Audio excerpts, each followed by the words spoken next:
Welcome! As you probably already know, I like to mix my own glazes. I also use commercial glazes. I basically use whatever works for me. Depends on the purpose. But I also like to alter the glazes and change the character of the glaze. So for that, for example, I use oxides or stains and I paint underneath the glaze or on top of the glaze. But today I'm going to do something completely different that I haven't done before. So it's kind of an experiment. I want to create these interesting speckles, so little spots in the glaze. And for that, I found a method that is super cheap, very easy, and I think it's going to work. But it is an experiment, so I don't know for sure. But let's move on with it. I will show.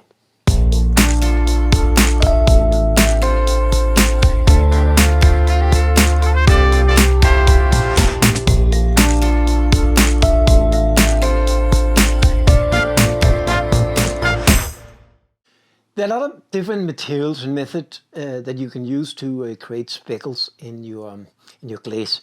The problem with a lot of the materials is that they don't melt until you get to a very high temperature. So you got a fire to cone 8, 9, 10 or something like that. And I do all my glaze fires at cone 6. So I've been looking for something that could create speckles that doesn't require such high temperatures. And of course something that will create colors that I like. Iron is a nice colorant. We use iron oxide all the time. I use it for washes and I paint with it, and it's just a beautiful material and it's very cheap. So I was thinking, and then I looked at some people who did something a little bit similar to that.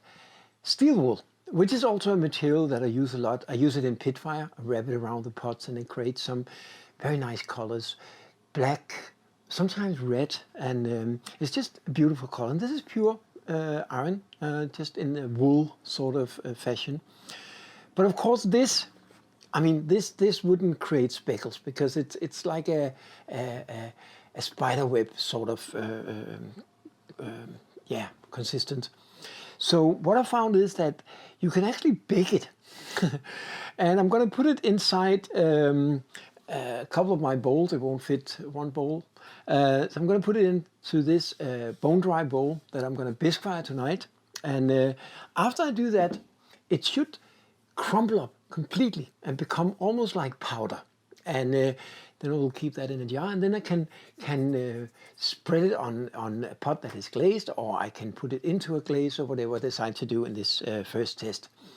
So let's get ready for the fire. There's half a kilo of steel wool here, so of course it won't all fit into to one bowl, and it's also quite a lot. So I'm just gonna take some of it and let's see, maybe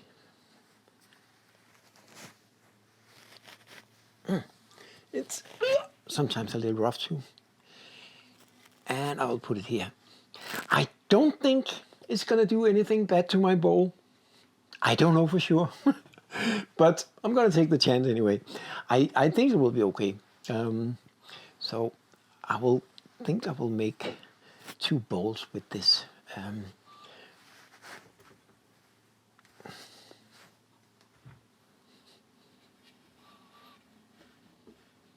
So something like that.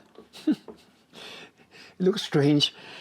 It should just crumble. It shouldn't do anything to the pot at this stage where we're just doing the bisque fire. But yeah, we'll see. Now I have filled the first layer in my bisque fire kiln with the 2 pots with steel wool, and I'm just gonna fill up the kiln, and I'll get back to you when it's fired tomorrow. And we'll see if it crumbled the way that I hope for. Now the fire is done, the bisque fire, including the bowls with my steel wool. So now it's been interesting to see how it turned out. I already looked, so I know, and I can promise you the kiln didn't explode and none of the other pots was damaged. So now I'm just going to see how well it crumbles up and whether or not it left any marks in the pot where I put it. So let's go and take a look. Judging from the first look, It looks okay. It's funny enough, in the edges, it looks a little bit rusty, so I may have to throw out a little bit of it. Maybe not, but it looks nice, and the pots have not exploded, and nothing seems to have hurt them. So I will take in the pots with the baked steel wool and see how well it crumbles up.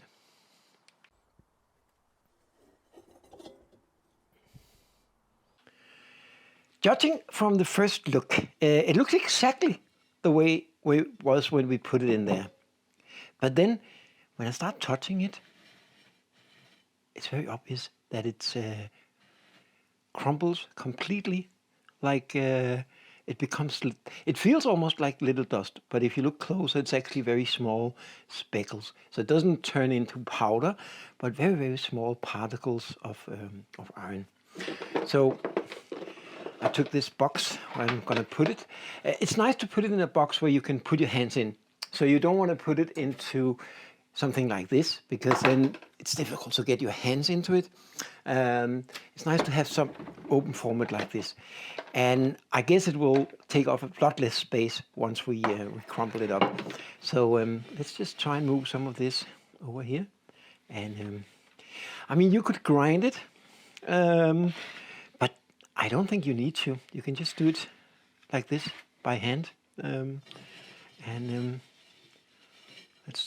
It's funny. It feels a little stiff, and then as soon as you start touching it, it's just crumbles.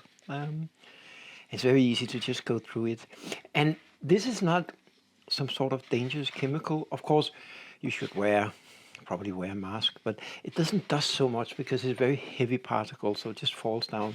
But then again, if you want to be safe, wear a dust mask.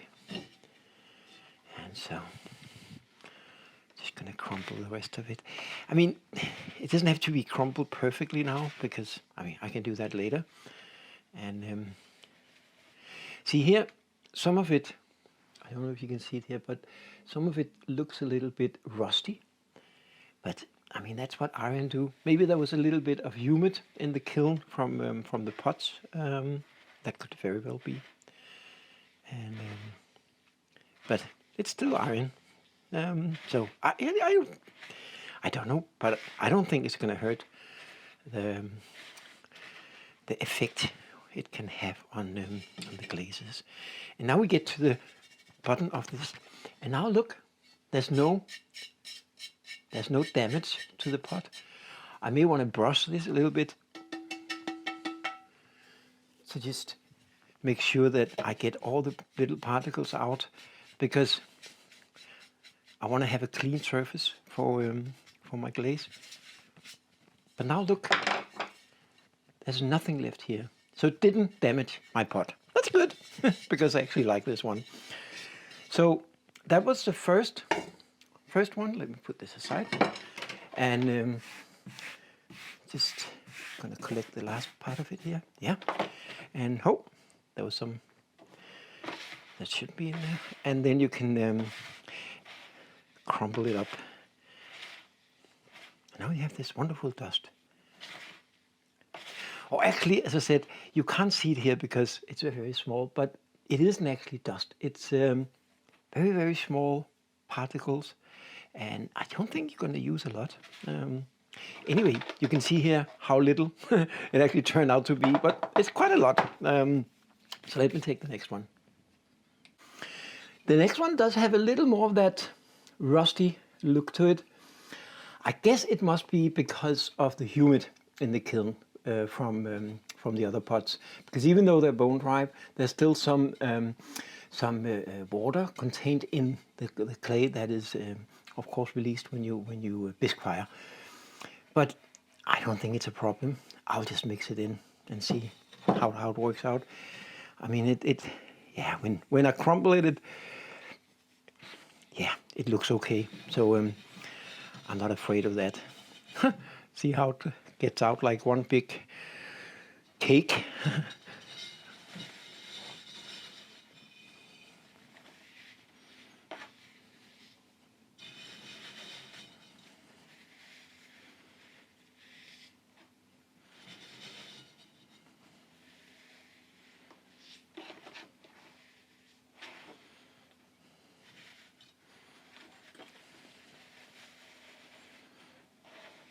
It's actually very pleasant.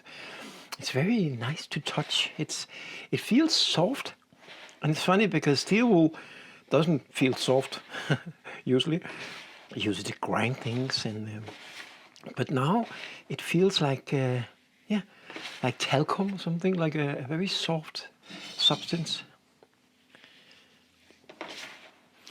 And I think this part that is a little bit rusty, it was very little of the full amount. So now mixing it together. So even if it didn't work perfectly after it's rusted a little bit, I think now that it's gonna be mixed together, I don't think that's gonna be a problem.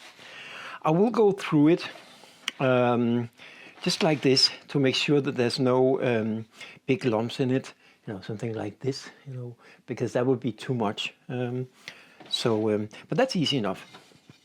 And again, you can see it doesn't appear to have left any marks or anything on my pot. That was a good, not surprise. I didn't expect it, but then again, I like these pots. But I mean, I would have survived if they didn't.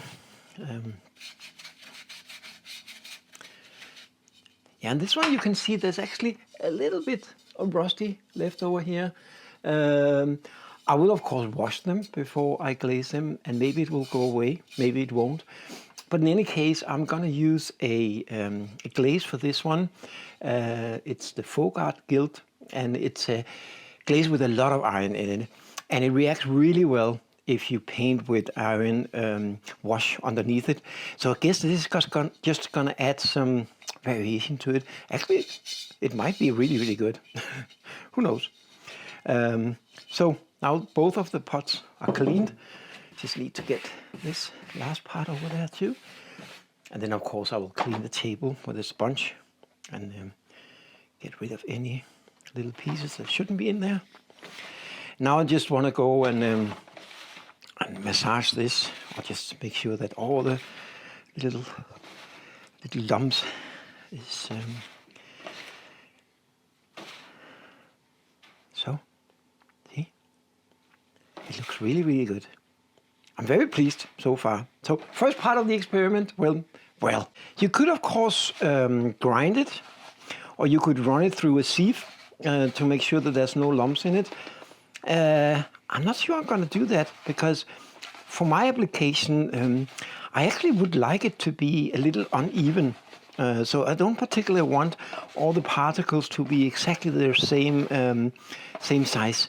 I do want it to be a little random, but I think it's going to be very, very little that I'm going to use something like this. Yeah, let's see. Now I'm ready to glaze, and I have this one that I talked about that have some marks of the iron that I cooked. So I think I'm going to use Fogart Gilt White on this one. I think also that it's most likely that the speckles, the iron speckles, are going to work well with that, because I know from experience that when I paint inside with red iron oxide washes, it reacts really well with this glaze. So I'm thinking that this iron should probably also do so. And I think that this could actually make some interesting marks. I will, of course, wash the bowls, or not wash them, but just rinse them and make sure there's no dust in anything before I glaze them. Maybe it will go away, maybe not. I will see.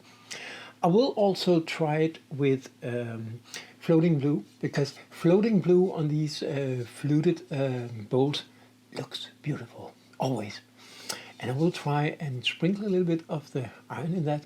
I have no idea how that's going to work on the floating blue though, but let's try and see.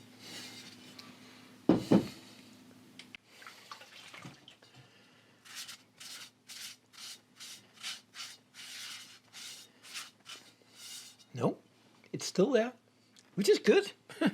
Normally you would hate such artifacts, but in this case I actually think it's going to do something good to the glaze. Time will tell.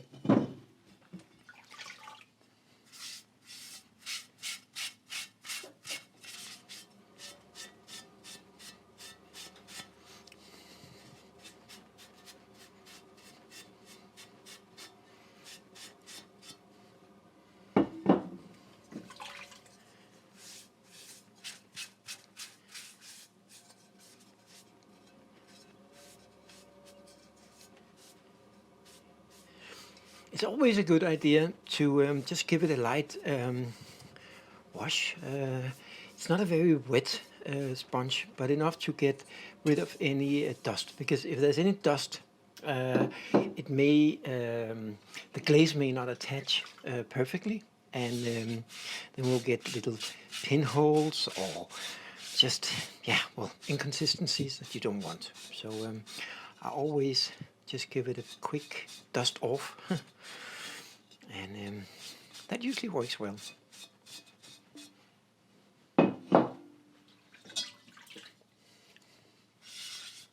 One of the challenges with these kind of bowls with heavy textures, any kind of heavy texture for that matter, is that they usually turn out really heavy, because, I mean, they're very thin here, but of course they need to be thick here, otherwise there's no texture.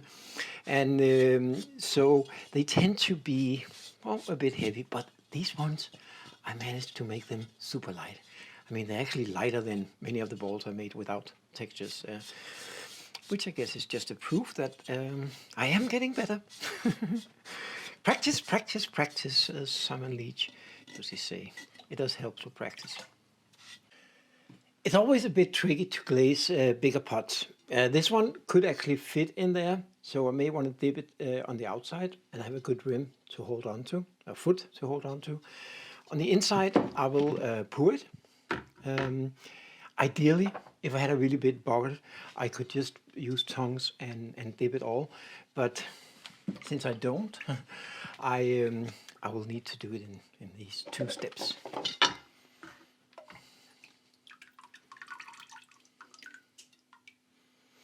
And with this glaze, I have really good time to float it around and such, because it actually looks good if it gets different layers. And I have swirled the inside the inside of the bowl. I made these little marks so it can float in there. That usually looks really good. I'm just going to take the worst drips here. It won't matter so much because I'm going to dip it on the outside too. But this looks okay. I'll just let it dry a little bit and then go for the next one. This one, however, is so small that I think I can actually manage to just dip it in and do it in one go. So I was just looking for this tongue. And as always, when you're using, I don't know how used you are, but if you're using these tongs, make sure that you squeeze it hard enough not to drop it. But if you squeeze it too much, especially with thin bowls, you can actually squeeze through the, the clay. I did that a few times, so don't want to do that. So here,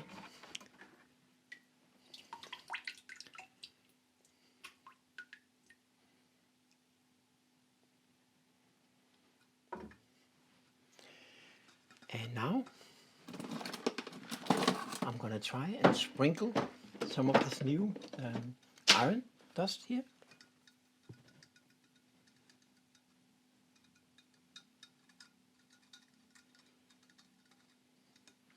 And see what it does.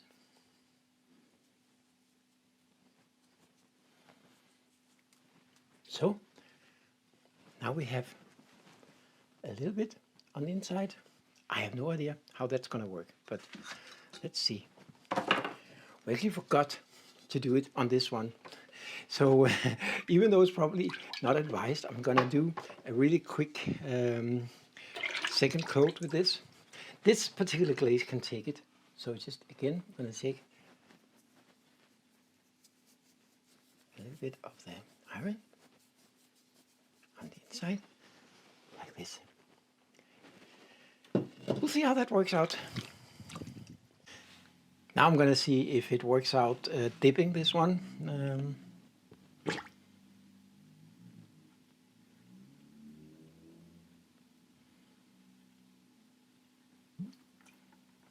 Yeah, it worked. I'm not going to glaze it in the bottom. This clay is going to turn out a beautiful, almost black. So I'm just going to leave it like this. Of course I will wipe off the drips that I made. So just gonna leave it here until it's a little bit drier. So now I will do the same thing with my floating blue glaze. I haven't used so much iron oxide in combination with that glaze, so I have less. I don't know if it's gonna work, but I will try. Always experiment. So again, we're gonna first do the inside.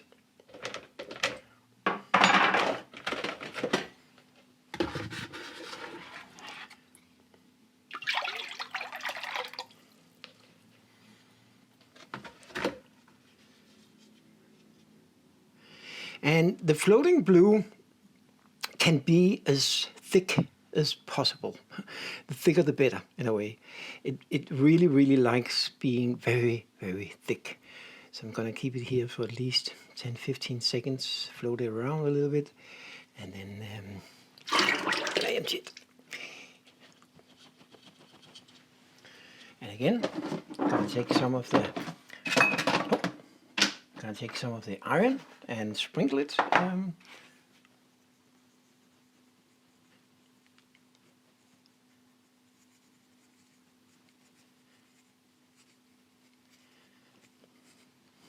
So, something like this.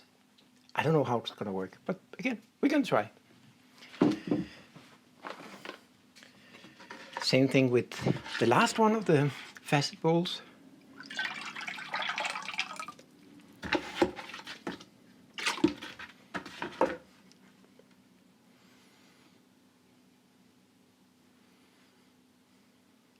I think I need to mix up some more of this glaze.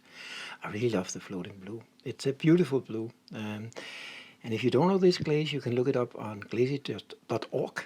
Just be aware that there are different variations of it. I made a modification to the one from Old Force using manganese instead of red iron oxide.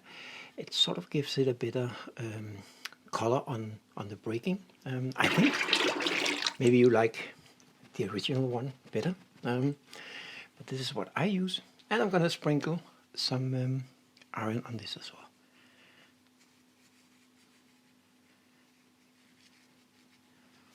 Oh, got a little bit crazy with this one, but that's how it goes. If it doesn't work, then I just spoiled 5 bolts. Anyway, that's what we do. Good morning. Now the kiln has cooled down and the glaze fire is done. As always, remember not to open your kiln too soon. If you do, if the temperature is still too high and you open it, you put a stress on your heating elements and it will shorten the lifetime. So please wait. I know it's difficult, I hate it, but now it's only 45 degrees and it's ready to open, and I can handle the pots without too much danger. So let's go and see how it looks.